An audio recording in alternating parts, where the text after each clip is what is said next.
দেখো সকালবেলায় প্রাপ্তি ওর, আর আমার কপালটা সত্যি পোড়া কপাল। আমি কিছুতেই কিছু করতে পারছি না।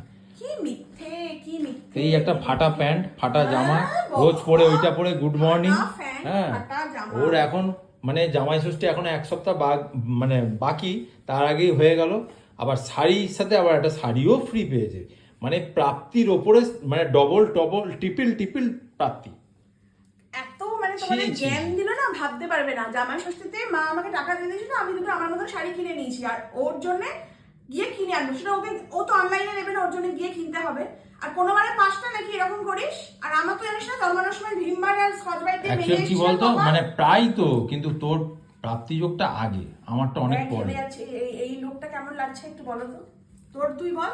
আমি আর পারছি না, আর ভালো ভালো ভালো বলতে বলতে না এবারে বলছি বিচ্ছিরি লাগছে। নে, ভালো ভালো বলতে বলতে না পাগল হয়ে যাচ্ছি আমরা। কিন্তু আমার এই শাড়িটা খুব পছন্দ হয়েছে, ভালো লাগছে। যাকে তোমরা দেখে নাও ওকে কেমন লাগছে, তোমরাই কমেন্ট করো। আর আমি টাটা বাই বাই। আর আমার পয়সাটা না আমায় দিয়ে দিবি, আমি ওটা নিয়ে গিয়ে রেস্টুরেন্টে বসে খাবো, বুঝছিস তো? না না না না না না, আর যেই যেই পোশাকটা তুই কিনতে বলেছিস সেটা আমি কিনবো না। ধুতি আর পাঞ্জাবি মা সেটা আমি অপছন্দ করি। তোর জন্য শাড়ি নিয়ে নেবি আর বুবাইয়ের জন্য ধুতি পাঞ্জাবি কিনবি। তার থেকে ভাই ওটা আমি বাইরে একটা কোথাও বড় রেস্টুরেন্টে গিয়ে খাবো, কবজি ডুবিয়ে, সেটা আমার কাজের কাজ হবে।